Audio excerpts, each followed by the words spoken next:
Hello and good evening from Israel.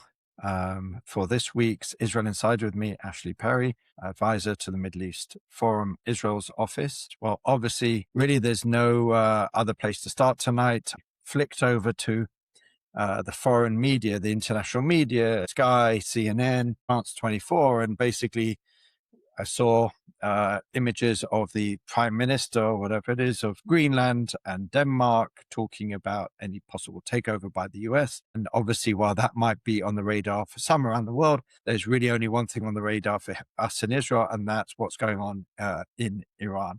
And I'd like to preface everything I'm going to say with the fact that most people, and I would even go as far as to say 95, 99% of people everywhere around the world, in Israel, in the US, wherever, don't really know what they're talking about. We don't know what's going on in Iran. We don't know what's going on with the US. We don't know what's going on in Israel behind the scenes with the defense establishment. We have tidbits of information. We have certain signs and other things, but we don't know how many people were killed in Iran. There are so many different figures. It could be way beyond what anyone even thinks.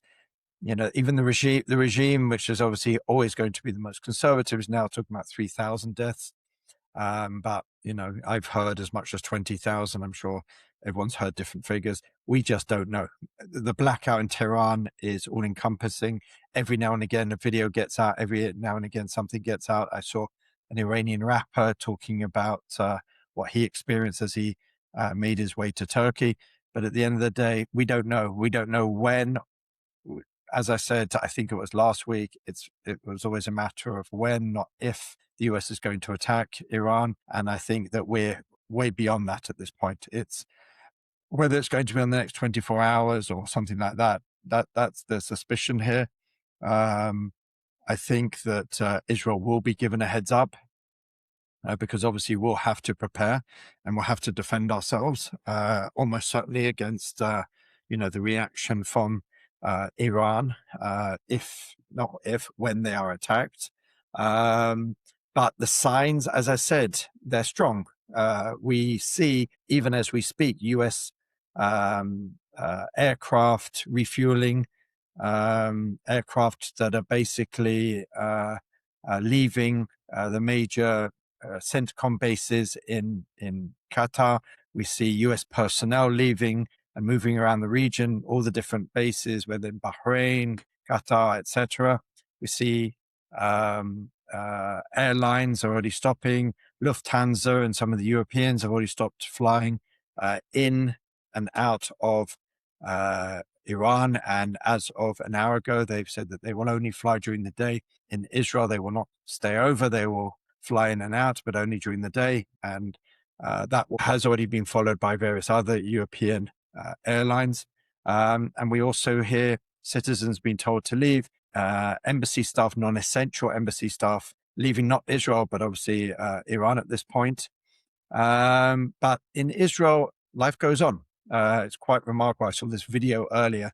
Those who have been following or live in Israel know that we've had some pretty torrential storms over the last few days. And there's a video going around Israel really just does show the Israeli mentality. It's, there was a few people sitting around and watching TV, and there was something about a possible Iranian strike, and everyone just goes about their business. And then a minute later, they say, oh, there's going to be a storm, and everyone goes crazy. That really is the reality in Israel. For some reason, stormy weather really just gets Israelis into a panic in the way that, attacks from other countries with ballistic missiles really doesn't. But at the moment, the idea is from the government to keep everyone calm.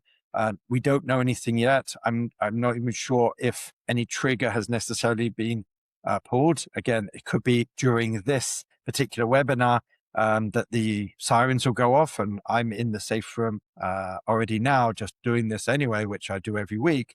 So I could be joined by other family members, but at the moment, as I said, everything's going on as normal. I was just watching a football match, a few of them taking place up and down Israel with tens of thousands of people. Nothing has changed. The shops are open, the restaurants are open, public transportation is moving. But the only signs that are starting to appear in Israel that something could be coming is some municipalities, and I'd like to emphasize that it really is some municipalities. It's not a directive from national government, have started to open the public shelters. Not every home in Israel has a safe room. And for those that do not, they have to go to a public shelter, which there are, quite frequently in major towns and cities around Israel, and some of them in the south, in Beersheba, I think it is, Dimona, and some other places have already started opening up their public shelters.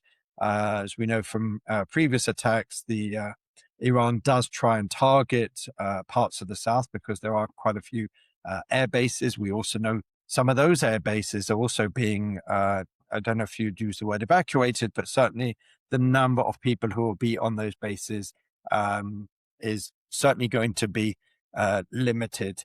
But as I said, until we know any more, the idea is really just to keep everything calm because we don't know exactly what's going to happen.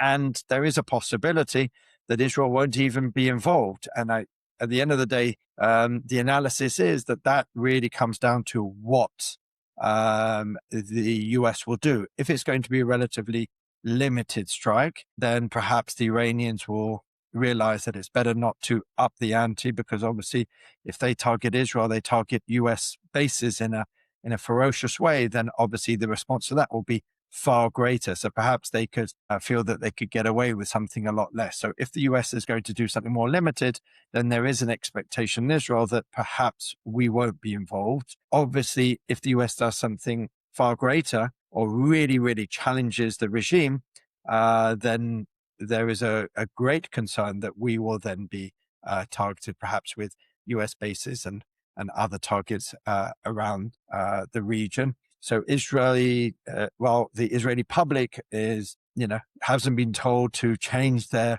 actions at all. Israeli defense and security apparatus is on the highest alert. Furthermore, the comments coming out of Iranian officialdom over the last few days has certainly given Israel cause to worry. Almost every single comment that comes out, and there are so many different voices coming out of Iran, whether it's the supreme leader, whether it's the leader of the Revolutionary Guards, the Basij, the army, the police, the parliament. Almost always they're trying to implicate Israel in the demonstrations that are happening, basically trying to create the landscape, the justification for attacking Israel. As I said, if anything, if and when they should be attacked. And we saw today a ridiculous comment from Channel 14, reporter that basically kind of hinted that Israel was behind the demonstrations and is arming them. And I think it was the president of Iran, basically used that to say, well, now Israel is saying out loud what it's always used to say behind closed doors, that it is actively engaging in this conflict, the uprising, as they would see it, and causing most of the bloodshed. It was a very irresponsible tweet by, I don't remember the name of the particular reporter, but it's basically been condemned from wall to wall, and the security agencies have certainly been in touch. But this just gives fodder to the fire for Iran, that Israel is somehow implicated. I think I've said this a few times in previous weeks. They're paranoid at the best of times, so one can imagine what their attitude at the moment is now. I'm sure the Ayatollah is as deep underground as possible, and certainly they're looking for moles everywhere. They're trying to see what they can do, and certainly they see Israel on every corner. In a wider perspective of the region, we see certainly a lot of concern from the neighboring Arab nations, certainly in the Gulf.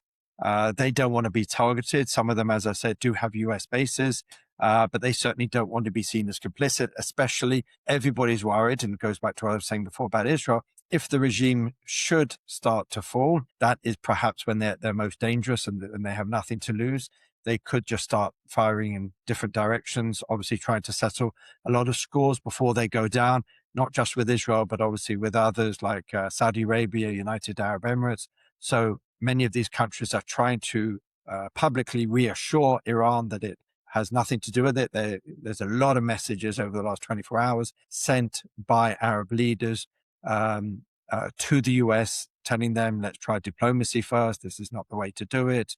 And we've heard the Saudis saying that no one will use our airspace for any attacks. Really, we have to take all of this with a pinch of salt. We know that most regimes in the region will certainly welcome the fall of the Islamic Republic, the Ayatollah regime. They would not lose any sleep. Actually, the contrary is true. They would celebrate. But at this point, when Iran is still a very powerful neighbor, which controls transportation, sea transportation routes, and they have, as we know, lots of ballistic missiles and a lot of opportunity to hurt their neighbors, whether through proxies or themselves, moving on to the Houthis, etc. It's something that the Gulf nations will certainly be extremely worried about, as much as Israel, to a certain extent, maybe even more at this point.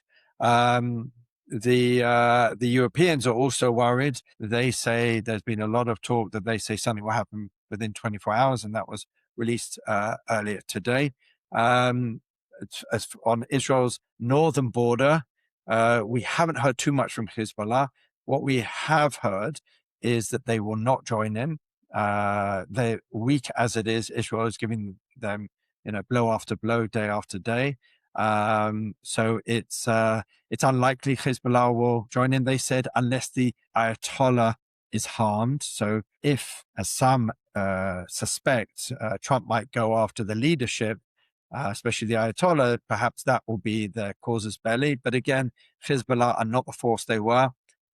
Lebanon certainly does not want Hezbollah to get involved. So I'm sure they are trying to calm tensions down there as much as possible. But I think, again, it's all about the level of hit in Iran that will basically convince Hezbollah whether they need to get involved or not.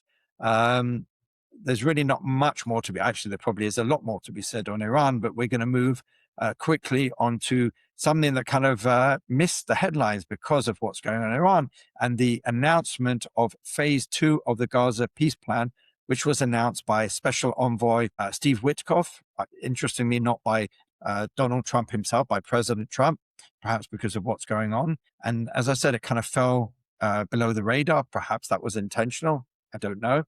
But basically, the headline that Witkoff released was, we're moving from ceasefire to demilitarization, technocratic governance, and reconstruction. Basically, certainly from an Israeli is, that is the order that Israel would like to see. Demilitarization is the key for Israel to everything. If Hamas somehow will be demilitarized, either self-demilitarized or forcefully, that is absolutely key for Israel before construction and reconstruction, and an opening of passageways like the Rafah crossing. What we do know is also there will be a technocratic government. I think it's a 12-man government. I can't remember exactly, relatively small, that's supposed to take over governance of the Strip. It's something that's been agreed to by Hamas and Israel, although there was some disagreements earlier, basically between Itamar Ben-Gvir, the public security minister, and some of the intelligence army officials, because there is one person there, and let's not forget Israel's condition for this technocratic government is there'll be no Hamas people, no Fatah people, no Palestinian Authority. And there was one name that was a deputy minister under Yasser Arafat. So we're going back a number of years here. So someone who was in the PA, perhaps he was not a Fatah member, perhaps, again, he was a technocratic deputy minister at the time. But the Shin Bet, the Israel internal security apparatus, basically said that we okayed him. Itamar Ben-Gvir was very upset about that, but at the end of the day, it seems like his name has gone forward, and it's kind of like a bit of a done deal. So we are moving to phase 2. We still do not have the body yet of the final hostage. And that is also something which has caused a certain amount of consternation in Israel, because that was supposed to be very much part of phase 1. And we weren't supposed to move to phase 2 until phase 1 had been implemented, and every single last hostage, living and dead, would be returned to Israel. And while almost all have been returned, we're still waiting for the last body. So that has caused a certain amount of consternation in Israel, but it's clear the Trump administration want to move on to phase 2, and that is what's going to happen. Finally, and again, this is relevant within Israel, but obviously with everything else going on, again, it could be a little bit overlooked. We do see some movement if we're talking about, we're moving to local domestic politics, and the sort of tiebreaker that we've been seeing according to the polls, that no side, not the current coalition or the so-called change coalition, much the same as the previous government, will get the 61 necessary to form the next government. And that's what everyone's talking about. What happens if they only reach, as according to polls, 58, 59, and the current coalition 52? What is going to happen? There's been some ideas, like Gadi Eisenkot said, maybe we'll rely on the votes of some Arab parties just to get the government formed, and then we will do things like create the State Commission of Inquiry. We'll pass a enlistment law and all these other things, and then, if necessary, we can go our separate ways. Well, Benny Gantz, who, as we know, of the Blue and White Party, who was at one point leading in the polls, who was the most popular politician in Israel not too long ago, is now not just tottering below the necessary votes to even enter the Knesset. As we know, it's 3.25. You basically need 4 seats. He's actually at the moment polling at 0.6%. So he's not even a fifth of the way towards even gaining entrance into the Knesset. That's how much his popularity has plummeted. Well, he's been quite combative over the last few days. People find it ironic when everything is going on with Iran and Gaza and Hezbollah that everyone's talking about Benny Gantz, because he came out with something which really has upset a lot of people, but could be a game changer for Israeli politics. And what he has said is he will do everything possible to unseat Netanyahu, but if no side gets a majority, he is prepared to call on both sides to work together without the extremists. And what they mean by that is Smotrich and Ben-Gvir and the Haredim on one side, although he hasn't said the Haredim, the ultra-Orthodox, because he actually has personally good relations there. But that's the idea. And the Arab parties on the other side, and basically a sort of quote-unquote Zionist government to deal with some of the issues and make sure we have some sort of political stability. Well, obviously, detractors have jumped on this as basically giving Netanyahu another lifeline. People have accused Gantz already twice. He's been fooled by Netanyahu. He came into the government. Gantz has very much pushed back on that and said, I actually did it for Israel, and I'm proud that I did it. It was necessary at the time, after October 7th, et cetera, et cetera. And he's willing to pay the political price again. First of all, it's interesting because he's obviously trying to define himself differently from other with similar ideologies. Obviously, he's playing in the same political arena as Yair Lapid, Gadi Eisenkot, to a lesser extent Avigdor Lieberman, even to a lesser extent Naftali Bennett. So he's trying to define himself differently. He knows that there is a certain public which likes the idea of unity. Perhaps that was before October 7th, but he's relying on trying to make some noise to get himself above the parapet. Perhaps if we're more in a conspiracist mind, I've always thought that if Netanyahu wants to make sure the other side doesn't win, he puts up someone who will take some votes away from the Change Coalition to make sure that they do not reach the 61. So he then stands a chance not only of being involved in some sort of unity government, but potentially going to another round of elections. And let's not forget, while the Knesset will change each time, the government does not change until there is a new government. As we saw in recent years, we can have 3 elections in a row. The government remains the same, even if the Knesset changes each time. So it's, with everything else that's going on, it's not the biggest news, but it could have potentially large ramifications as we get closer to elections. And as we know, we are now officially in an election year. So as I've said before, a lot of what goes on is with that in mind. So the timing is interesting. I don't think Benny Gantz would have preferred to give these interviews on the eve of a potential Iranian attack against Israel. But this was obviously arranged in advance. So it's important to mention it because, as I said, Israeli politics does define, especially in an election year, a lot of what happens with the decision makers. And with that, I'm going to go to the questions. If anyone has any question, please write it in now. There's only a few questions, so we will have probably time to address more questions. So if anyone has, please go to the Q&A and put in your questions now. The first question from Jordan Max: will the Iranian army, not the IRGC, support the protesters or stage a coup? I'm not an Iranian domestic expert. The Iranian army, from my understanding, is far weaker. The IRGC is basically the Ayatollah's army. It's the best funded. It's basically the more powerful one. The Iranian army is well below even the Basij and some of the other military units in Iran. But, they are still well armed. I don't know who they'll support. I guess, like in every revolution, there's a tipping point, and there could be a point where people don't want to go down with the ship, especially if you're far away from the centers of power. The GC apparently runs something like 30% of the economy. They basically got their hands in everything. They're going to want to keep the regime propped up as much as possible. They're probably going to be the last, perhaps, again, I'm not an Iran expert, but when you've got so much to lose, you're going to want to keep the status quo. When you're further away from the portals of power, you've got less to lose. And, the massacres that are happening on the street, I'm sure, are having an effect on some of the lower ranking Iranian army, police, even Basij, even Revolutionary Guards lower down. Maybe they're not happy about doing what they're doing. But like everything, there's a tipping point. We're clearly not there yet because, again, I don't know, and I don't think anyone knows if there have been defections, small amount of defections, large amount of defections. But at the moment, we just can't say with any, definition that there has been that, and it just seems like it's a little bit too early.